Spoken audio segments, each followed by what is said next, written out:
Hello people, अस्सलाम वालेकुम। आज इस वीडियो में जिस चीज़ को हम लोग कवर करेंगे that will be general pathology का चैप्टर 4। इस चैप्टर के अंदर हम लोग हीमोडायनामिक डिसऑर्डर्स, थ्रोम्बोएम्बोलिक डिजीजेज और शॉक को कवर करेंगे।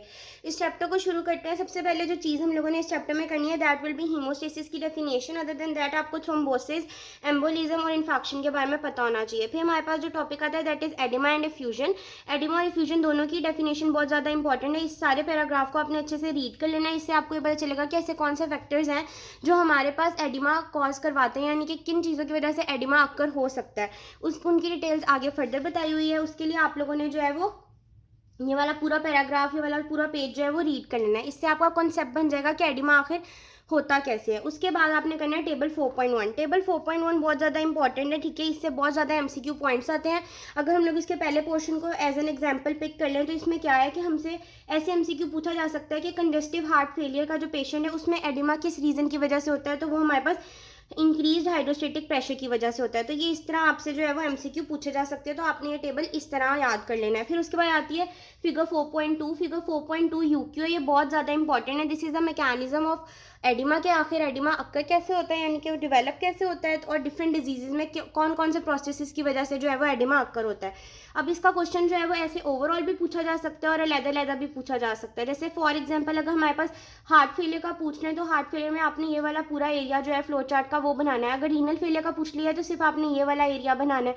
अगर ये वाली तीनों डिजीजेज पूछने हैं तो आपने ये वाला पोर्शन बनाना है। तो और अगर सारों के बारे में पूछ लिया, ओवरऑल एडिमा का पूछ लिया, तो आपने ये सारे पॉइंट्स लिख देने हैं। फिर आ जाते हैं morphology of oedema and fusion के ऊपर। मोर्फोलॉजी जो है वो भी एमसीक्यू के लिहाज से बहुत ज़्यादा इंपॉर्टेंट है। इसके अंदर हमें एडिमा की डिफरेंट टाइप्स बताई हुई हैं। ये बताया हुआ है कि एडिमा सबसे ज़्यादा हमें कॉमनली मिलता कहाँ पर है। फिर टाइप्स के साथ साथ उन्होंने उसकी फर्दर कुछ डिटेल भी बताई हुई है जिसको आपने लाजमी याद करना है। जैसे कि फॉर एग्जांपल अगर मैं यहाँ से रीनल डिस्फंक्शन वाले पॉइंट को पिक कर लूँ तो रीनल डिस्फंक्शन के पेशेंट के अंदर हमें जो है वो पेरी ऑर्बिटल एडिमा जो है वो सबसे ज़्यादा दिखेगा। तो ये एक एमसीक्यू पॉइंट बन सकता है। तो आपने ये वाली जो चीज़ है इसको लाजमी अच्छे से कर लेना है। उसके बाद नेक्स्ट उन्होंने फ्यूजन के बारे में बताया हुआ है कि फ्यूजन जो है वो डिफरेंट कैविटीज़ में होगी तो उसको क्या क्या कहेंगे, ठीक है। आपने ये देख लेना है। फिर आपको ये पता होना चाहिए कि ट्रांजिडेटिव फ्यूजन होती है वो क्या होती है और कायलेस फ्यूजन क्या होती है, ये आपको पता होना चाहिए। एनासाका को तो आपको पता ही है कि उसको हम लोग जनरलाइज्ड और सीवियर एडिमा कहते हैं। फिर आते हैं हाइपरीमिया एंड कंजेशन। हाइपरीमिया का एंड कंजेशन का जो क्वेश्चन है वो बहुत ज़्यादा इंपॉर्टेंट है। अक्सर इसका जो डिफरेंस है वो पूछ लिया जाता है। तो आपने इसका जो डिफरेंस है वो लाजमी अच्छे से जो है ये कर लेना है।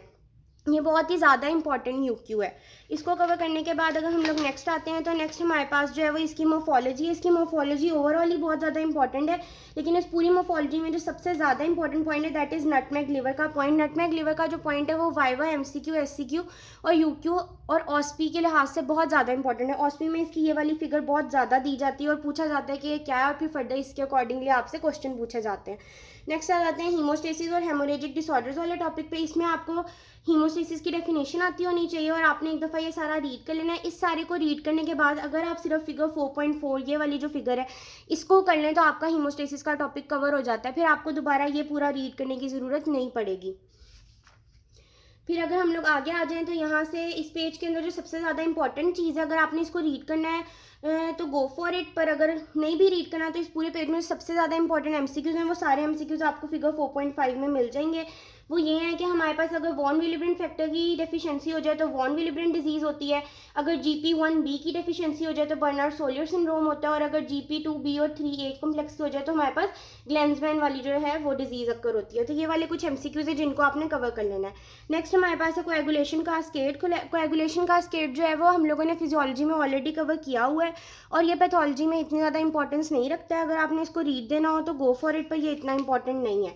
यहाँ से जो चीज़ें आपने लाजमी करनी है दैट इज़ पीटी टाइम देख लीजिएगा, पीटीटी देख लीजिएगा। उसके अलावा फिगर 4.8 ये यूक्यू है, ये काफ़ी इंपॉर्टेंट है, इसको आपने लाजमी करना है। फिगर 4.9 इतनी ज़्यादा इंपॉर्टेंट नहीं है, इसको करने की ज़रूरत नहीं है। फैक्टर्स एक दफ़ा लाजमी रीड कर लीजिएगा। अगर एंडोथीलियम की बात करें तो एंडोथीलियम का ये टॉपिक रीड करना हो तो कर लें, लेकिन इस एंडोथीलियम के टॉपिक के आपने ये फिगर 4.10 लाजमी कर लेनी है, क्योंकि अगर आप ये लोग फिगर करेंगे तो ही बाद में जाके आपको जो है वो शॉक का मैकेनिज्म ऑफ एक्शन समझ आएगा कि आखिर शॉक डेवलप कैसे होता है। तो आप अगर ये फिगर भी कर लेंगे ना तो आपका ये पूरा एंडोथीलियम वाला टॉपिक जो है वो कवर हो जाता है। नेक्स्ट आते हैं हेमोरेजिक डिसऑर्डर्स के ऊपर। हेमोरेजिक डिसऑर्डर्स बिल्कुल भी इतने इंपॉर्टेंट नहीं है, लेकिन आप इसको एक दफ़ा रीड दे लीजिएगा। अपने अकॉर्डिंगली इंपॉर्टेंट चीज़ उठा लीजिएगा यहाँ से। नेक्स्ट हमारे पास आता है थ्रोम्बोसिस। थ्रोम्बोसिस के टॉपिक में सबसे इंपॉर्टेंट चीज़ इज़ वर्शू ट्रायड। ये बहुत इंपॉर्टेंट यूक्यू है, ये बहुत ज़्यादा पूछा जाता है, इसको आपने एज इट इज़ याद कर लेना है। और फिर उसके बाद नेक्स्ट जो है वो हमारे पास यहाँ से आपने मेजर प्रोथ्रोम्बोटिक ऑल्ट्रेशंस जो है इनको कवर कर लेना है। ऑल्ट्रेशंस इन नॉर्मल ब्लड फ्लो जो है इसको आप एक दफ़ा रीड कर लीजिएगा। हाइपरकोएगुबिलिटी जो है इसका, ये हाइपरकोएगुएबल स्टेट्स वाला जो टेबल है ये काफ़ी ज़्यादा इंपॉर्टेंट है। ये यूक्यू तो नहीं है लेकिन ये पूछा जा सकता है, तो आपने इसको लाजमी एक दफ़ा जो है वो देख लेना है और एक दफ़ा इसको रीड दे लीजिएगा। बाकी इतना इस साइड पे कुछ भी इंपॉर्टेंट नहीं लिखा हुआ। यहाँ से आप लोगों ने HIT सिंड्रोम करना है। HIT सिंड्रोम की आपने ये वाली फिगर जो है वो लाजमी करनी है। दिस मैकेनिज्म ऑफ HIT बहुत ज़्यादा इंपॉर्टेंट है। ये आपको जो है बाद में फार्मा में भी बहुत हेल्प करेगा, क्योंकि फार्मा में भी आप HIT का टॉपिक जो है वो पढ़ते हैं। उसके बाद APS है, इसको भी आपने जो है ना इसके पहले 2 पॉइंट्स जो हैं इनको लाजमी अच्छे से कर लेना है, बाकी रीड देना हुआ तो दे सकते हैं। नेक्स्ट अगर हम लोग इधर आए तो ये वाली मॉर्फोलॉजी में आपको पता होना चाहिए लाइन ऑफ ज़ैंस क्या होती है, म्यूरल थ्रोम्बाई क्या होता है, आर्टीरियल थ्रोम्बाई क्या होता है, वीनस थ्रोम्बाई क्या होता है, इन दोनों में डिफरेंस आपको पता होना चाहिए। उसके बाद आपको पता होना चाहिए कि एंटीमोटम क्लॉट्स क्या होते हैं और पोस्टमोर्टम क्लॉट्स क्या होते हैं, वेजिटेशन क्या होती है। ये छोटी छोटी चीज़ें जिनके बारे में आपको पता होना चाहिए और इनकी डेफिनेशंस आपने याद करनी है, क्योंकि आर्टीरियल थ्रोम्बाई, वीनस थ्रोम्बाई इनका डिफरेंस बहुत ज़्यादा पूछा जाता है। एंटीमोटम और पोस्टमोर्टम क्लॉट्स का डिफरेंस बहुत ज़्यादा पूछा जाता है। फेट ऑफ थ्रोम्बस ओवरऑल ही बहुत ही इंपॉर्टेंट यूक्यू है, ये आपने लाजमी करना है। अगर फेट ऑफ थ्रोम्बस की बात करें तो इसके सारे पॉइंट्स इंपॉर्टेंट हैं, लेकिन इसका जो ऑर्गेनाइजेशन और रिकैनलाइजेशन वाला पॉइंट है वो अलहदा से भी यूक्यू में पूछा गया, तो आपने इसको भी लाजमी अच्छे से कवर कर लेना है। फिर नेक्स्ट आते हैं वीनस थ्रोम्बोसिस के ऊपर। वीनस थ्रोम्बोसिस के अंदर जो है वो इसके पहला पैराग्राफ के अंदर जो है ना वो काफ़ी 2-3 यूक्यूज दिए हुए हैं उन्होंने, कि हमारे पास सबसे ज़्यादा जो है वो वीनस थ्रोम्बोसिस कौन सी आपको वेन्स में दिखती हैं, तो वो वाला पॉइंट आपने देख लेना है। सुपरफिशियल कौन सी वेन्स हैं, डीप कौन सी वेन्स हैं, ये यूक्यू में पूछी हुई है, ये बातें आपने देख लेनी है। यहाँ नीचे से आप लोगों ने माइग्रेटरी थ्रोम्बोफिलेबाइटिस वाला पॉइंट जो है उसको पिक कर लेना है। फिर उसके बाद जो आर्टीरियल वाला है इसको रीड करना हुआ तो कर लीजिएगा। जो DIC है ये बहुत ज़्यादा इंपॉर्टेंट है, ये छोटा सा पैराग्राफ है, ये आपने पूरा कवर करना है। अगर एम्बोलिज्म की बात करें तो एम्बोलिज्म पूरा ही टॉपिक इंपॉर्टेंट है, इसकी हर टाइप इंपॉर्टेंट है, आपने ये पूरा ही कवर करना है। ठीक है, एम्बोलिज्म की डेफिनेशन, उसकी टाइप्स, ठीक है। पल्मोनरी एम्बोलिज्म का ओवरऑल पूरा यूक्यू पूछा हुआ है, ये आपने पूरा याद करना है। इसकी आउटकम्स जो है, कंसिक्वेंसेज, ये आपने दोनों याद करने हैं। सिस्टेमिक थ्रोम्बो एम्बोलिज्म भी आपको पता होना चाहिए। फैट एम्बोलिज्म का भी यूक्यू पूछा हुआ है। इसका जो ये वाला पॉइंट है कि जो फैट एम्बोलिज्म सिंड्रोम है उसमें क्या क्या होता है, ये वाइवा में बहुत ज़्यादा पूछा जाता है, ये आपको पता होना चाहिए। ये वाली डायग्राम बहुत ज़्यादा आती है। फिर उसके बाद नेक्स्ट इज एयर एम्बोलिज्म, ये भी आपने पूरा ही कवर करना है। और हमारे पास एमनियोटिक फ्लूइड एम्बोलिज्म है, ये बहुत ज़्यादा पूछा जाता है। ये इसकी पैथोफिजियोलॉजी है कि ये कैसे अकर होता है, ये आपको पता होना चाहिए। उसके बाद इसकी अंडरलाइन कॉजेज़ के बारे में आपको पता होना चाहिए, ये बहुत ज़्यादा वाइवा में पूछी जाती हैं। ठीक हो गया। उसके बाद इन्फाक्शन पे आते हैं। इन्फाक्शन में हमारे पास जो सबसे इंपॉर्टेंट क्वेश्चन है दैट इज़ रेड इन्फाक्ट्स और वाइट इन्फाक्ट्स में डिफरेंस। ये डिफरेंस बहुत ज़्यादा इंपॉर्टेंट है और ये आपके फिंगर टिप्स पे होना चाहिए, ये आपने लाजमी अच्छे से करना है। और यहाँ से ये वाली जो डायग्राम है ना, ये सेकंड वाली स्पेशली, इवन फर्स्ट वाली भी, ये दोनों ही बहुत ज़्यादा इंपॉर्टेंट है ऑस्पी के पॉइंट ऑफ व्यू से। फिर उसके बाद आगे कोएगुलेटिव नेक्रोसिस और लिक्विफेक्टिव नेक्रोसिस, ये तो हम लोग ऑलरेडी सेल इंजरी वाले चैप्टर में कवर कर चुके हैं, तो ये वही सारा कुछ लिखा हुआ है, नथिंग डिफरेंट। फिर आते हैं शॉक। शॉक का टॉपिक भी एम्बोलिज्म के टॉपिक की तरह बहुत ज़्यादा इंपॉर्टेंट है, ये आपने पूरा ही कवर करना है और ये बहुत ज़्यादा पूछा जाता है और अक्सर यही पूछा जाता है। शॉक की टाइप्स का ये वाला टेबल लाजमी, इनके प्रिंसिपल मैकेनिज्म्स ये आपको आते होने चाहिए।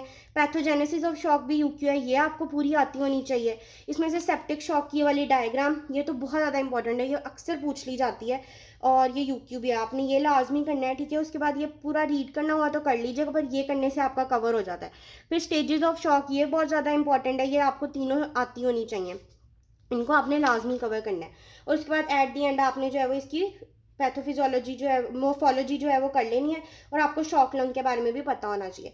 इसी के साथ हमारा जो हीमोडायनामिक्स का चैप्टर है कवर हो जाता है। This chapter is quite important और ये इजी भी है, इतना टाइम टेकिंग नहीं है। एक दफ़ा इसको अच्छे से कर लेंगे, जिसने फिजियोलॉजी में ये टॉपिक्स अच्छे से पढ़े होंगे उसके लिए बहुत ज़्यादा आसान हो जाएंगे।